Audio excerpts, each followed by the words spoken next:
बीड जिल्हा हा सतत कोणत्या ना कोणत्या कारणामुळे चर्चेत असतो.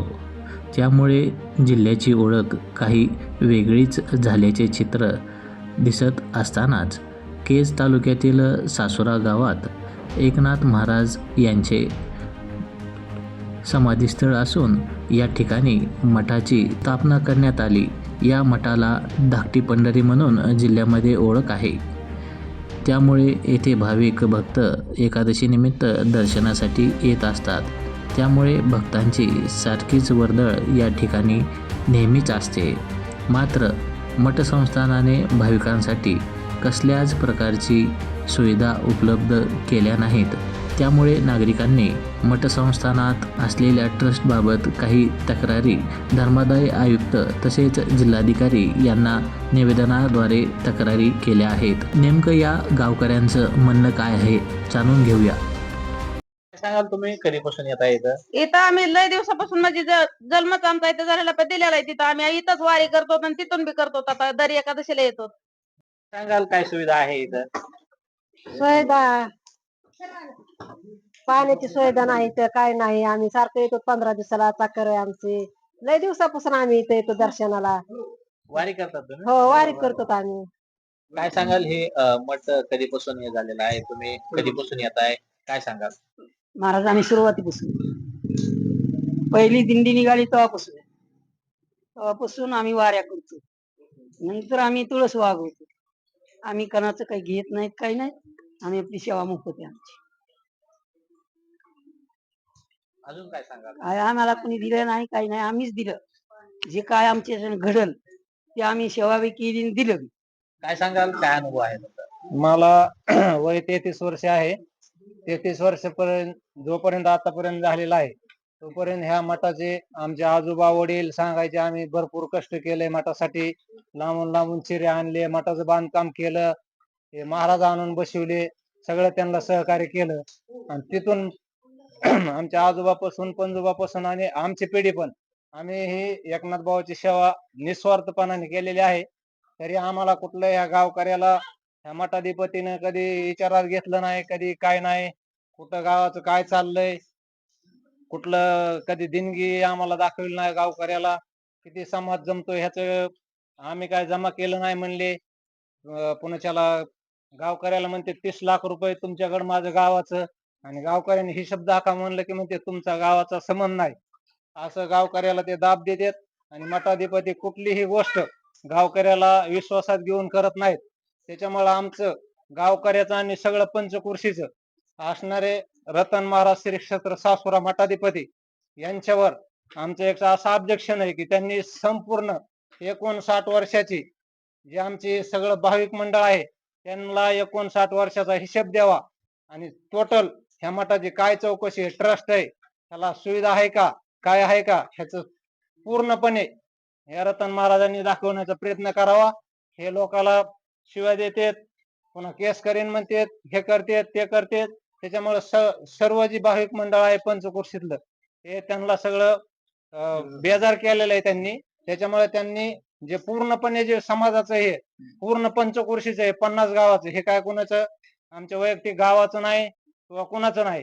त्याच्यामुळं ह्यांनी जी भ्रष्टाचार केला या मठासाठी, जे पूर्ण हे सचिव आणि अध्यक्ष ह्यांनी जे केलेलं आहे ह्याची पूर्णपणे 59 वर्षाची चौकशी ह्या पंचकृषीला दाखवण्याची त्यांनी आम्हाला त्याची मागणी पाहिजे. तुमचा काय अनुभव आहे? हा, माझा अनुभव एकनाथ महाराज हे मला कळते. आमच्या देखत ते 68 अशा अंदाजात ते शिव झालेले आहेत. आणि ते शिव झाल्यानंतर त्यांचं कीर्तन माऊली ज्ञानबा बागावरली ज्ञानबा बोली यांनी केलेले. तिथून पुढे हे सुनी मायला होते. गावातील शानी हे माणसं गेली आणि त्यांना या ठिकाणी बसवलं महाराज म्हणून. आणि त्यांनी काही वर्षे कमीत कमी 90 पर्यंत व्यवस्थित चालले. पण जी कामं केली त्यांनी, जे कुठं मठ बांधला, कुठं का मेळ्यात आलेली, मठ बांधलेला हिशोब दिला नाही, बाहेरून पैसे आलेले हिशोब दिलेला नाही, आणि गावाला धरून त्यांनी काहीच केलं नाही. आणि आता ते गावाला पंचकृषीतल्या माणसाला दाब देऊन चालतात. तेच म्हणते की तुमचे एकनाथ भाऊ वाटोळ करतील. वाटोळ व्हायची यांचीच पाळी आली. हे नीट न वागल्यामुळं पण जे काही ह्यांनी केलंय त्यांनी आजपर्यंत काहीच करून दिलेलं नाही. आता माधवगिरी इतकं झालं तर त्यांनी ह्या गावगाव जाऊन देणगी मागितली, काही माधवगिरी मागितली. यावर्षी सप्ताह झाला, याच्यातले पैसे सुद्धा त्यांनी काही गावाला कोणाला दाखविलेले नाही. आणि ही चर्चा मठात बसून झालती. हे समोर याची विल्हेवाट गावात एकटा केली पाहिजे असं. पण हे काहीच, हे माणसाला धरून काहीच करीत नाहीत आणि सगळ्या गावाच्या विरोध करतील. तुम्ही याच्या आधी काही त्यांना बोलला होता का? वारंवार बैठका झाल्या. तुम्ही नीट हे करा. मठात भजन 12 वर्ष झालं आम्ही मठ ह्या सभागृहामध्ये भजन केलेले आहे, तरी त्यांनी विचारलेलं नाही. एका बैठकीला हजर होत नाही. एका बैठकीला हजर होत नाहीत आणि तुम्ही सुद्धा माणसात बोलले ते हजर होत नाहीत. आणि जे करायचे ते गपची बसून करते कार्य. सचिव आणि ते दोघच गुन्हेगार आहेत. ते दोघं कोणाला विचारित नाहीत. त्या ट्रस्ट बाबतीत काय तुम्हाला माहिती आहे का? किती किती जणांची बॉडी आहे काय? त्यांनी माहितीच होऊन दिलेलं नाही ना. सांगाल, रतन महाराज आसपासच्या गावात फिरून माधवगिरी मागतायत. तुमच्या गावामध्ये आले होते का? आता आलते आमच्या दारात बसले, आमच्या मुलाला घेतलं, 18 थैले ज्वारी गोळा केली आणि आता घेऊन आले ते 10 ते 12 दिवस झाले. साधारण एका गावामध्ये किती म्हणजे गोळा होतात? लोक देतात. आमची गावातली मुलं हिंडली, माझा स्वतः मुलगा हिंडला आणि 18 थैल्या ज्वारी गोळा करून दिली. मधुगिरी आली म्हणल्यावर वाढावच लागतो कुणाला बी, माऊलीच्या तरी वाढावं लागतो. मग ती त्यांनी गोळा केली, वाढली. आणि एक वर्ष नाही, कोणताही मुलगा जरी ड्युटीला लागला तरी पहिला पगार सगळ्या लोकांनी आणून दिला, माझ्या भाषेने दिला, माझ्या नातीने दिला. काय सांगाल, वारंवार तिथल्या तक्रारी होत आहेत. कधीपासून हे ट्रस्ट स्थापन झालेलं आहे आणि काय सांगाल? ट्रस्ट बरेच दिवसापासून स्थापन झालेले आणि 3 वर्षाच्या पाठीमाग उत्तराधिकारी म्हणून गीते महाराजला ठेवलं येतं त्या मठावर. आणि त्यांना त्रास त्यांचा चालूच आहे रतन महाराजाचा. त्यांनी जाणलेले स्वतः आणि त्यांचं असं प्रयत्न आहे हाकलून द्यायचं. तू इथं राहू नको, तुझा काय संबंध नाही, तुला मी आणलं नाही म्हणजे खोटं बोलते ते. वारंवार खोट्याची साक्ष ते देते आणि गावाने विचारलं गावाचा संबंध नाही म्हणते. तुम्ही कधी ट्रस्टचा कधी हिशोब मागितलाय का? हा, मागितलं ना आम्ही. आणि ट्रस्ट बॉडी ही सगळी बाहेरची आजपर्यंत. यावर्षी म्हणजे मागल्या 3 वर्षामध्ये आमचा बंधू फक्त ट्रस्ट मध्ये घेतला. अगोदर काहीच माहिती होत दिली नाही गावाला, कसलीच माहिती होत दिली नाही. या आम्ही काय ठरवलं होतं गावाने की बाबा यावर्षी आपण बॉडी बदलू. काय संबंध म्हणले गावाचा, तुम्ही कोण आम्हाला विचारणार म्हणले, संबंधच नाही म्हणले याच्यामध्ये बोलायचा. मी माझं मी काय बी करील ते भाषेत बोलते ती. काय सांगाल, ट्रस्टचा कारभार कसा आहे काय? मनोहर पाळवदे.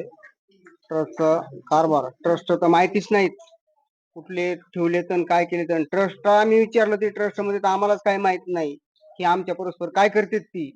आणि सचिव जे आहेत ते जिल्हा परिषद शाळेवर नोकरीला आहेत, ते हा सचिव म्हणून तो कारभार पाहतात.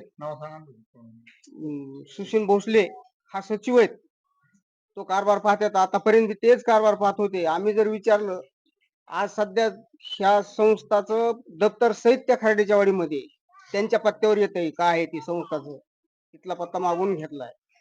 आळंदी, पंढरपूर, आळंदीचा मठ यांनी मागच्या 16ला विकलेला आहे. तो गावकऱ्याला कळला, ते बी कसा कळला की हा गीते महाराज इथं आल्यामुळं त्यांनी हे गावाच्या निर्देश आणून दिलं म्हणून ते आम्हाला माहित झालं. ते सुद्धा माहित नव्हतं. म्हणून त्या गीते महाराजाला त्यांना काढून टाकायचा हा प्रयत्न चाललाय.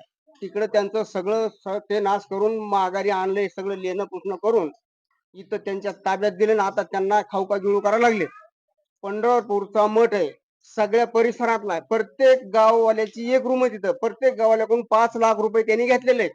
आता सध्या म्हणलं तर त्या गावकऱ्याला एकही रूम तिथं शिल्लक नाही. पुण्या मुंबईवाल्याला त्यांनी डबल विकून टाकल्या.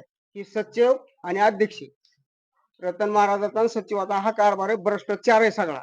तो बी आजच नाही, हे 60 वर्षापासूनचा आम्हाला हिशोब पाहिजे. त्या संस्थानला पाणी नाही. लोकांनी मगाच सांगितलं की बायांनी बाटल्या घरून आणून पाणी पिते तिथं पंगत टाकली तर. आणि जर एखादा पंगत द्यायला आला तर पंगतीचे पैसे नको, पैसे द्या, पंगत नकोय आम्हाला, नाही तर तुझी पंगतच नकोय आम्हाला. हे अध्यक्षाचं काम चालू आहे सध्या, आता सध्या. ट्रस्ट तर कुठंच हारपले, त्या ट्रस्टाचं तर नावच नाही. आम्ही नवीन बॉडी तयार करायला टाकली. असे 5-6 अर्ज केलेत आम्ही. केज पोलीस स्टेशनला सहित जाऊन आलो. तिथं पाटील साहेबात समोर त्यांना नेलेलं आहे. त्यांनी हा भरलेत सगळे. मी राजीनामा घेतो, नुसता राजीनामा घेतो म्हणले आणि घेतला म्हणले, आणि धर्मदायाकडून आम्हाला राजीनाम्याची प्रत आलेली नाही. मग आम्ही पुढचं करायचं काय? जर हे सगळं आम्हाला ह्या 2 तारखेपर्यंत सगळं विल्हेवाट शासनाने लावून द्यावी, आणि हा हिशोब काय आहे, हा जो माल जातो कुठं ह्याचा सहित आम्हाला हिशोब पाहिजे. माल जातो कुठं, ट्रस्ट करतय काय, ट्रस्टाची व्याधी कुठे आहे, आणि हाही कोण, हे गावाला काही माहिती ना त्यांनी होऊ दिलेलं नाही. पंढरपूरचं सध्या माहिती होऊ दिलं नाही. सगळा हिशोब आम्हाला इथं ट्रस्ट बॉडी कडून अध्यक्ष सचिवाकडून पाहिजे. मंदिराच्या नावावर काय जमीन मंदिराच्या नावावर 25 एकर जमीन असेल, सगळी 27 एकर काय असेल ती. त्याच्यातलं कुठं जाते काय करते हे सगळे सचिवच पाहते. फक्त काम करा. बोरफडीपासून लोक फुकट येऊन, पावसा पाण्यात येऊन फुकट मंडवळ्या घालून, खळ करून, आयटी पुटी टेम्पो टाकून देतात, आणि हे कुठं नेऊन विकित, पैशाची वाटप नांदूर फाट्याला होती. एवढंच माहिती. आता याच्या पुढचं मला तरी काय माहिती असते, यांचा काय काळा बाजार आहे. सगळा सचिव आणि अध्यक्ष या दोघावर सगळा दोष आहे. गावावर कुणाचा दोष नाही. गाव विचारायला गेले की आम्हाला दम देते, आणि कुणी एखादं बोलायला गेलं की म्हणते तुला काय पाहिजे ते मी देतो, पण तू गप बस. काय सांगाल तुम्ही? तक्रार दाखल केलेली आहे, काय उत्तर आलेलं आहे त्याच्यावर? आता ते मी तक्रार दाखल केली अशी की आम्ही 2 अर्ज केले अगोदर, तरी त्या 2 अर्जाला काही उत्तर आलेलं नाही, आणि शासनानं आमची काही दखल घेतलेली नाही. आम्ही केजच्या पोलीस स्टेशनला 3 वेळा कळवलं, SP ऑफिसला 3 वेळा कळवलं, आणि धर्मादायाला तर सारखंच जातो आम्ही, पण तिथं आम्हाला कसलाही रोग देत नाही ती धर्मादाय ऑफिस. मग आम्ही त्याच्यावर जाऊन आम्हाला असा वैताग आला. आम्हाला आज आत्महत्या करा वाटायला लागली ह्या मठापुढं. इतकं ह्यांनी आम्हाला एवढा त्रास दिलाय, आणि एवढी फक्त ही 3 माणसं पिळीत येते. आज 100 वर्ष झाले त्या बाबाला. 100 वर्षाच्या बाबाला काहीच बोलता येत नाही. आमच्या ती म्हातारी सांभाळीत आम्ही. ह्याला बोलविता येगळा आहे, आणि ह्यो बोलविता येगळा ह्या कुणी विचारायला पाहिजे, धर्मादायक ऑफिसने विचारायला पाहिजे की आमच्या गावातल्या माणसाला एकाला सुद्धा सांगू देत नाही, कळू देत नाही. त्यांचे दप्तर तिसरीकडे येतं ह्यांच्या. आता लय मला सांगायचं लय मट, पण त्यांनी काय केलंय, इथं एक ह्याचं काम आलतं बघा, 25 लाखाचं आता काम आलतं मागल्या महिन्यात. तीर्थक्षेत्राचं काम आलतं सप्त्याच्या टायमाला. इथं आम्हाला अक्षरशः आमच्या महिला अशा उघड्या आंघोळी करतात सप्त्यात. तिथं त्यांना दगडावर बसून आंघोळ करायला लागते म्हाताऱ्या माणसाली. जर भजनाला जायचं म्हणलं, एखाद्याला जर बाथरूम आली, संडास आली, तर त्यांना तसंच जायचं. गावठी आता पहिलं गेलं सगळं, दगडानं पुसून यायचं, मठात कीर्तन करायचं, भजन करायचं. आणि हिथं कुठं गेला इथं ट्रस्टीचा पैसा? 60 वर्षापासूनचा कुठं गेला? एवढा जर मग आम्हाला नाही हिशोब दिला, जर आम्हाला एवढा नाही यांनी हिशोब सांगितला, कुणी धर्मादाय ऑफिसनं, त्यांच्याकडे आमची नोंद आहे. आम्ही त्यांनाच विचारणार. आता गावात विचारून थकलोत. गावात विचारायला गेलं की बाबा म्हणते तुमचा खुटा उपटन, तुमचा ओस बुडन, तुमचं वाटोळ होईन, तुमचं फलानं करू, तुमचं ह्याच्यावर केस करू. ती किती पळती, मला स्वतः दम देतात. हिला लय पडलंय, हिला लय तेवढाच नाद आहे तिला. मला नाद पुरा करणार आहे मी, फक्त मला सत्य बाहेर काढायचंय. आणि जर सत्य बाहेर नाही काढलं या शासनानं, आणि शासनानं जर अशी गावाची पिळवणूक लावली, आणि हिथं यांनी एक असं केलंय की यांच्याकडे नस दबली एक आमची, की इथं आमचं 2 पार्टी गाव आहे, आणि ह्यांच्याकडे एक नस आली की ही 2 पार्टी लगेच अशी भांडणं करतात, आणि दबत येत सगळी जिकडे तिकडे दबत येत. आणि ह्यांनी त्याच्यात ह्या दोघांच्या मध्ये ह्यांनी कुणीकडे जात इकडं, जे इथं सचिव आहे तो शिक्षक आहे, आणि तो शिक्षक असा जर त्याला धरून जरी उभं केलं तरी वरी सुद्धा बघत नाही. धरून उभं केलं तरी हो बघ बाबा बघतील ते, करू बाबा बघतील ते. आज 6 कोटीची प्रॉपर्टी ह्या 3 भावांनी संमत करून तिकडली नाव करून घेतली, आणि ते नावावर करून वापस द्यायला आम्हाला इतका जीव आटवावा लागला. 6 महिने 12 महिने 2 वर्षे, आणि तेवढं वापस घ्यायला आम्हाला गाववालेली 7 लाख रुपये भरावे लागले. त्याची ह्यांच्या चुकीमुळं 7 लाख. आज माझा चटणीचा धंदा, 1 किलो चटणी कुटायला किलोवर पावशेर रक्त आटत आहे तिकटानं, आणि मी पैसे भरले. लेकरला माणूस 5 रुपये देईना, आणि ह्यांचे 7 लाख रुपये आम्ही गावानं भरले. काय आमच्या गावात काय असले श्रीमंत आहेत का लोक? ह्यांना जमत आहे, ह्यांना मागायला काय? पहिला पगार आला की द्या बाबाला आम्ही दिला की पावती नाही बरं का त्याची, द्यायची तर गपचीप दे मुठीत. वाड्यात येऊन दे, इथं समाधी सुद्धा ठेवू नको. समाधीच्या तिथं जायचं जर झालं, आज कॅमेरा नाही का? कॅमेरे लाविनात. शासन काही विचारेन आमच्या या देवस्थानाला. छोटं देवस्थान आहे का आमचं? आज या जसं बीड तालुक्यात नारायणगड क्षेत्र आहे, तसं आमच्या केज तालुक्यात आमचं सासुरा श्री क्षेत्र संत एकनाथ महाराजाचं धाकटं पंढरपूर आहे.